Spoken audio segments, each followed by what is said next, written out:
Hello, YouTube, again. I know, insane. Arknights video for a third time, right? What are we doing? What are we doing? This is kind of crazy. But, more importantly, we are learning day by day what is going on in the universe, right? And Rhodes Island and the races and the countries. Australia apparently is just inherently racist in this universe. Yeah, as Australian, that's kind of crazy.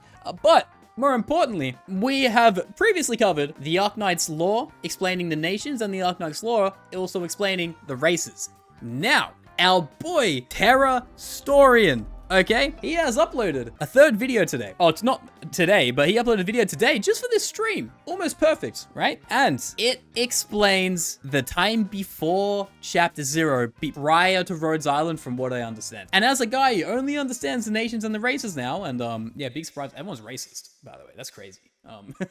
That's kind of how it is. And yeah, we're going to find out more about the previous group of people that got to the point before the actual game kind of took place, if that makes sense.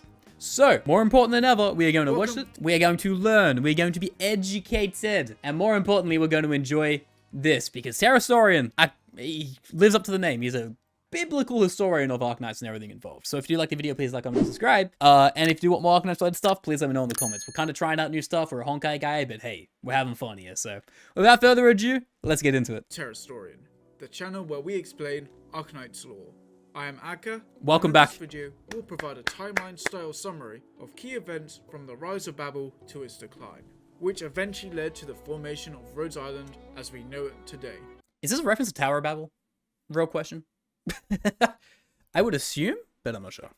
Most of the information we'll use comes from Babel, Walk in the Dust, Dark Knight's memoir, and other relevant events. It is? Okay, interesting. This time of Babel's existence. There will also be some educated estimations of time for events where we don't have the exact dates. So, without further ado, let's dive into the lore. Let's go, boys! With a decisive war that took place 200 years ago between Khazit and her alliance and the Sarkaz of Khazdel. Khazit feared the constant wars waged by the Sarkaz, the cannibals, previously known as the T-Kaz, and grew weary of their defiance. He said T-Kaz! Oh my god, he fixed it! He went from T-Zac to T-Kaz. We're back, brother! To quell this problem and reclaim the Black Crown, she forged an alliance with Victoria, Lefania, and Gaul, then declared war against Khazdel. In 898, the war finally came to an end, but that's where the true story begins. Although Khazdel lay in ruins, and their Lord of Fiends, Elish, was killed, Khazit also fell in battle, and the alliance suffered devastating losses. Yet from this conflict, 6 legendary figures arose, later celebrated as the 6 heroes of Khazdel. Among them were 2 siblings, the twins, Theresa, a guardsman, and Theresa, a tailor. Guided by the myriad of souls, they found the Black Crown, the power source of the Lord of Fiends. Theresa crowned his sister, making Theresa the new Lord of Fiends. God's Gone on the map got deleted. Yeah. I think we learned that prior, right? They were essentially France that just got GG'd. I believe so, at least.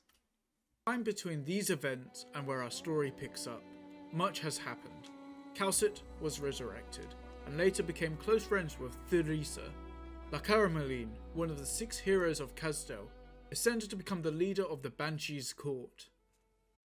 So, Khazit is because I heard him say that she fell in the original battle, right? So she's actually reanimated. They've brought her back to life. Our story picks up. Much you can do that? Well, shit. Well, damn, that's actually kind of crazy. YouTube AI summary is funny. Oh god, do we have to check it out? You know what? A little quick sabbatical. What is YouTube AI? Is it actually like fried? Because it might be one of the most cursed things that YouTube's ever brought into their channel. Viewers are saying nothing political and are interacting with the streamer and other viewers in the chat. Boys, no politics here, okay? Nothing. No. The fall of France? Australia is racist. North and South demilitarized zones of Japan. No. Look, nothing political here, okay? It's fine. It's fine. One of the 6 heroes of Khazdel ascended to become the leader of the Banshees' court. Not political, no. In 1029, Gaul waged war against Lefania. This conflict would later involve the nations of Victoria and Ursus, and later became known as the Battle of the Four Emperors. A conflict that would shape the balance of power among many nations of Terra as we know it today. In 1030, Theresa, now the Lord of Fiends, and her brother Theresa, the General of Kasdel, met with Scar-Eye, a Cyclops and leader of the Scar Market, to discuss the future of Kasdel and the Sarkaz. They also addressed the ongoing war between It's fictional politics, so it doesn't count. Also true. And Lafanya, during which the Emperor of Gaul had secretly enlisted royal court casters from Kasdel as an advisor. The primary purpose of the twins' meeting was to discuss the establishment of the Military Commission of Kasdel. After the meeting, Theresa shared with Theresa her vision of creating a place that would transcend the borders of race and nation. This idea will later serve as the foundation of the organization we now know as Babel. In 1031, the Battle of the Four Emperors reached its climax as the Empire of Gaul faced a formidable alliance of Lafanya, Victoria, and Ursus. The Emperor of Gaul fell on the battlefield, marking a turning point in the conflicts. The alliance... I mean, coming from a place based off France, I'm surprised it wasn't a surrender treaty, but it was actually it has lost. That's crazy. Forces then laid siege onto Lingones, the Gaulish capital, reducing it to ruins. With its defeat, the once mighty Empire of Gaul was erased from the map of Terra. In the autumn of 1031, the Kasdel They actually just got fucking deleted. Military Commission was formed and replaced the old War Council. Theresa and Theresa invited the leaders of the remaining royal court members to attend. Present at the meeting were the Great Banshee, the Nahzira King, the Vampires Sanguinarch, and the Damatzi Cluster, who was in disguise outside the room. The Cyclopses did not respond to the call, and Fremont, the leader of the Liches, sent only his regards to the twins. While La Carameline did not object the formation of the Military Commission, she did insist that the Banshees were still recovering from the wounds inflicted by the previous war. As such, they would not participate in the effort unless called upon to defend Kasdel. Nesalim, the king of the Nahzira and mentor of Patriot and the twins, expressed no objections to the commission, so long as there will be a war to be fought. Ducario they just want war. Go to after being persuaded by Theresa. The Damatzi was present, but they did not say their piece and were merely outside in a disguise. Around the same time, Babel was formed, and volunteers were invited to help and trade around Kasdel. It is estimated that Hildera, Enos, Ascalon, and potentially Logos were all born approximately between 1060 and 1070. Okay. W, also later known as Wiesadel, was likely W! Oh my god, mentioned. Oh my god, the wife born a few years later.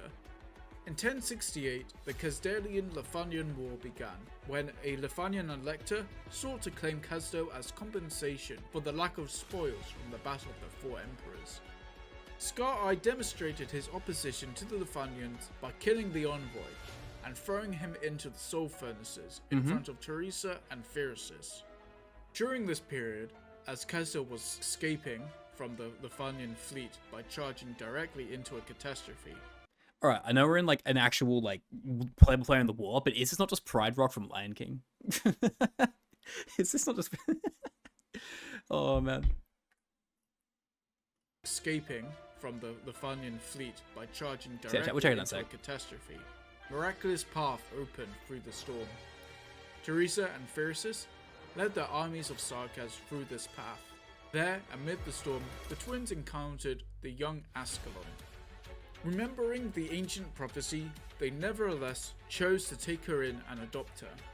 Not too long after they welcomed Ascalon, tensions begin to arise between Babel and the Kasdel Military Commission, reigniting the Sarkaz's mistrust and resentment towards other races once again. It turned the Sarkaz turbo racist? Fuck! Well, that's not what we wanted. Around 1075, as tensions between Babel and the Military Commission continued to escalate in Kasdel, Calcet became an advisor and arts instructor for a company in Colombia. Afterwards, she moved to Sargon, where she rescued Elliot, who we now know as Passenger. Together, they joined a group of mercenaries tasked The context is more depth. I'm sure it does. with transporting an important prototype. However, the mission went awry.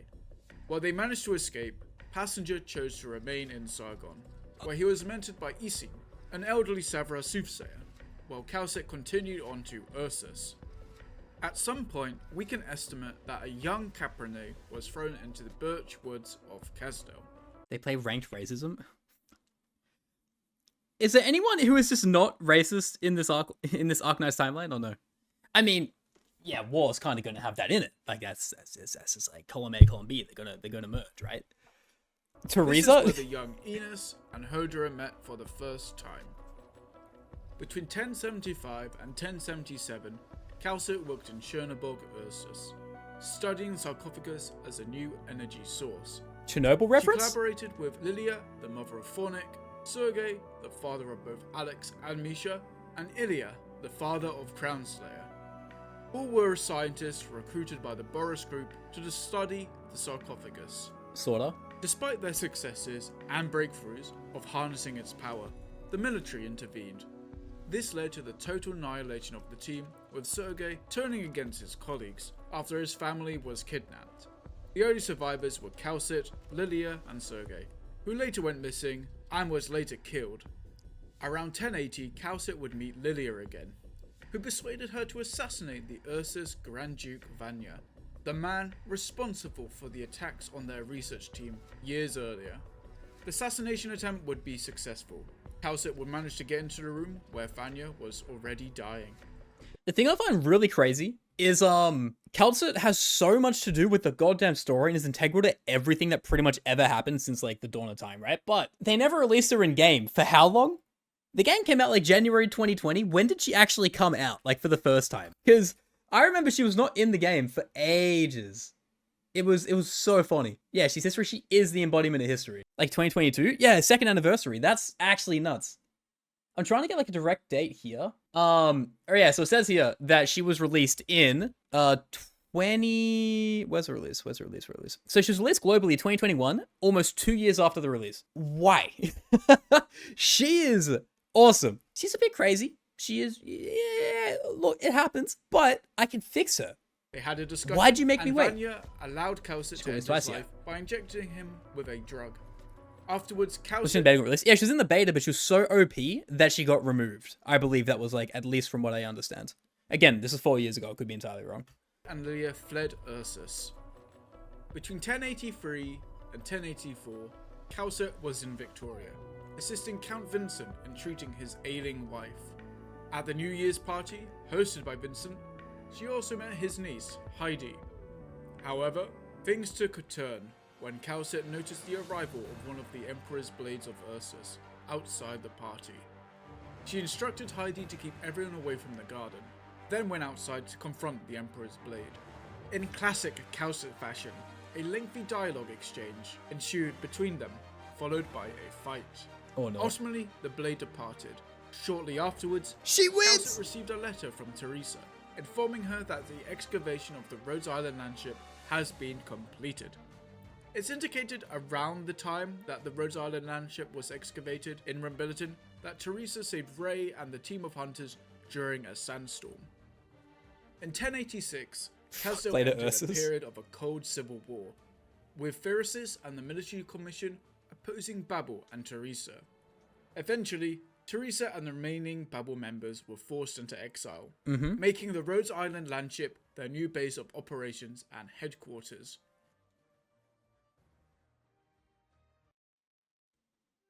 Here we go, boys. Lock in. The year 1090 marks the moment when the Doctor is finally awakened in the landship by Theresa and Calcet. Upon awakening, the Doctor learns the current state of Terra, the nature of Originium, and the plight of the Sarkaz. Curious to understand more of this world more deeply, the Doctor requests time to explore Terra firsthand. Okay. Later that year, travelling through Rumbiliton, Doctor rescues a young Amir from an accident. Soon after, they are joined by Oh my gosh, she's so cute, what the fuck? them on their journey through the region. In 1091, the Doctor was called back to Babel. While Savage did not stay, she promised to visit from time to time. Upon returning, Calcit joined Doctor and Amia, informing them that Theresa wished to meet in person. When Doctor and Amia finally reached the landship, Amia was introduced to Theresa and Calcit. In a private meeting with Doctor, Theresa asked their perspective on Originium. Doctor responded it wasn't meant to bring suffering, adding that Originium's impact on life has not gone as intended. Theresa then led Doctor to a barren, Originium-infested wasteland to showcase her work. This marked a pivotal moment in the story of Arknights. Alright, listen boys. Within this wasteland, Theresa revealed a small garden, untouched by Originium and unscathed by catastrophe. She explained that this garden symbolized Babel's research into Originium and her hopes to reverse its effects. Here, Theresa revealed to the Doctor that she had found a way to use the Originium's stored data to recreate life. Doctor was stunned by this discovery.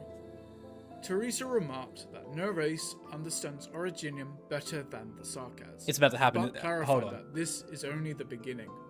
Her vision was to extend this restoration from the garden to Kazdel and all of Terra, reversing Originium's destructive influence to create life and transform Kazdel into a true home for the Sarkaz. She dreamed of a world where Originium no longer inflicted suffering. However, as events would later show, these aspirations would clash with Doctor's own goals. Shortly after, disturbing news arrived, as the Duke of Cavendish had summoned Theresa and the military commission to Londinium.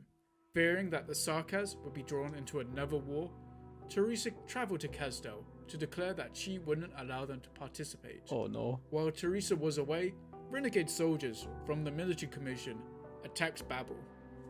To prevent losing control, Doctor took command for the first time, organising a defence and successfully repelling the attackers.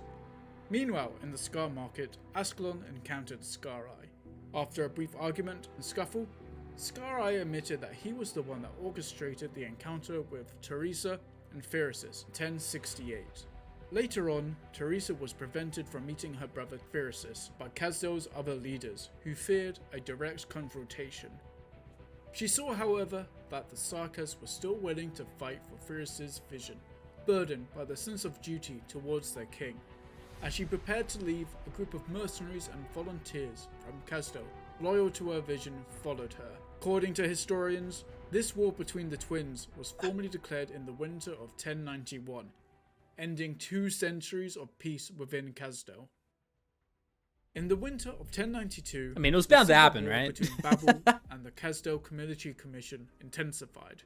During the civilian rescue operation, Doctor witnessed someone succumb to erypathy. This tragedy heightened Doctor's concern for those afflicted by the disease, and deepened their inner conflict over the use of Originium. While the exact date is uncertain, around 1093, Hildra's team of mercenaries, including Ines and W, were contracted to assist Babel with their missions. This included the fateful mission to escort the landship, where misinformation led them to a dire situation. It might have ended up disastrous if not for Theresa herself intervening on the battlefield. People. Doctor updated their log, reflecting on Originium and the choices kind of it the goat, forces upon to be honest. people. Elsewhere, Scout, Theresa, and Calcit discussed the ongoing conflict, noting that Nessalem and the Nazira Sarkaz were likely to get involved with the civil war. This development raised concerns about potentially the involvement of the vampires in the struggle. Near the end of their meeting, Ines and W entered the room, having just completed their latest mission. On a rainy winter in Kazdel's border, the location where the statues of the twin heroes of Kazdel was erected, Doctor meets Pheresis. This is the first time they've ever made contact with each other.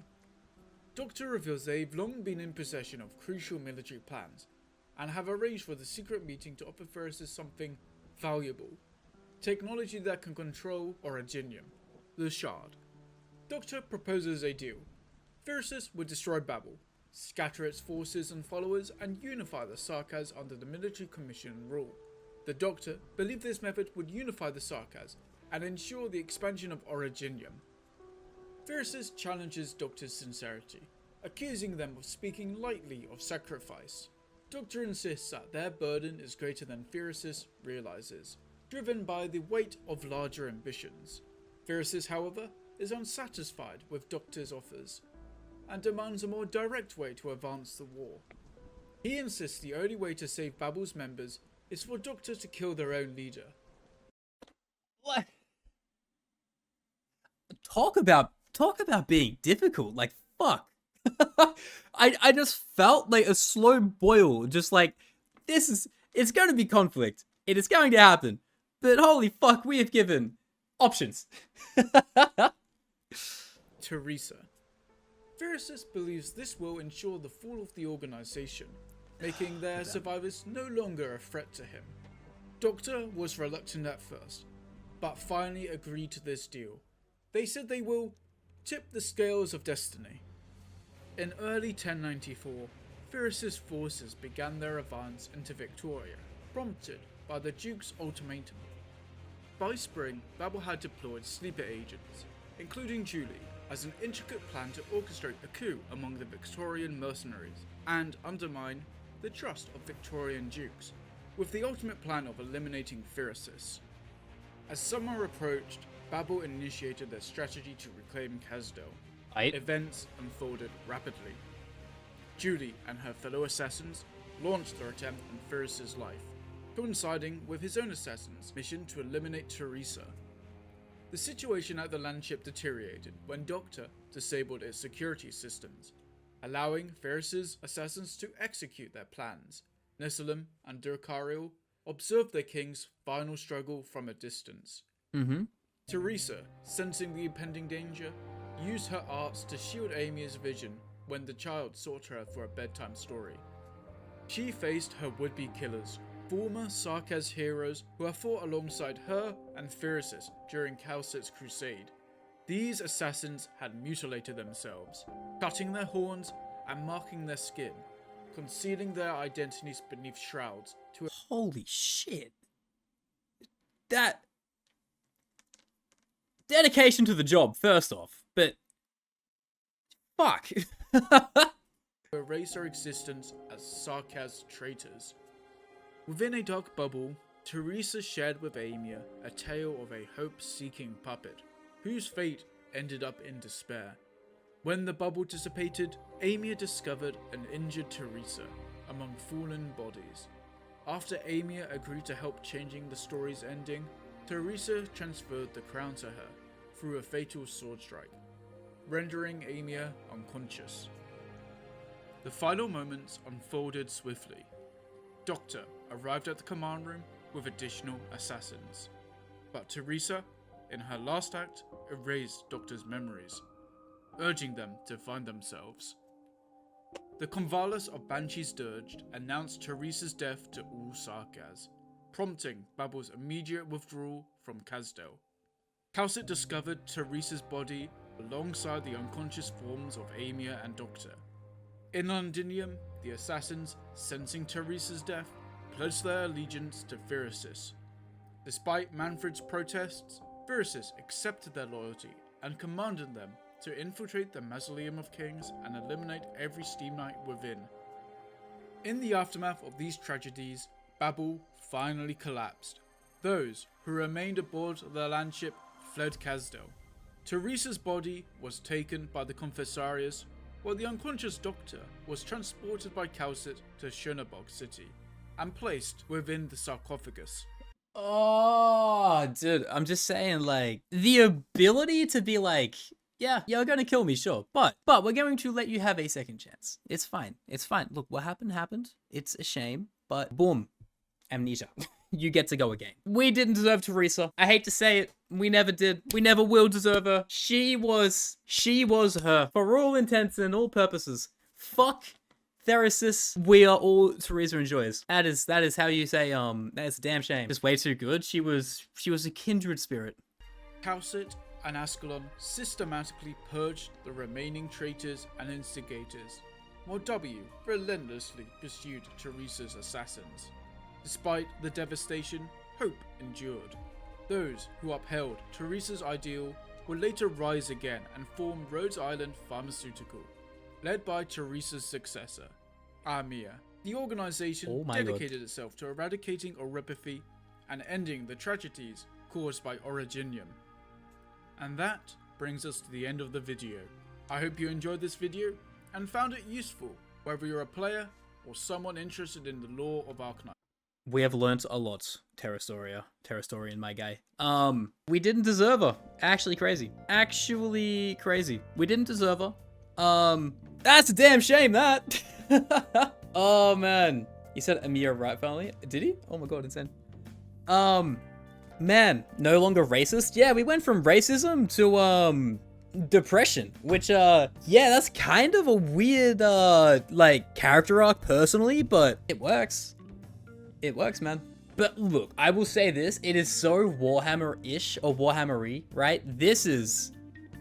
The art goes actually fucking crazy, I will say that. This prequel, essentially, right? Because, like, shocker, right? We come in at the end here, so this person is not us.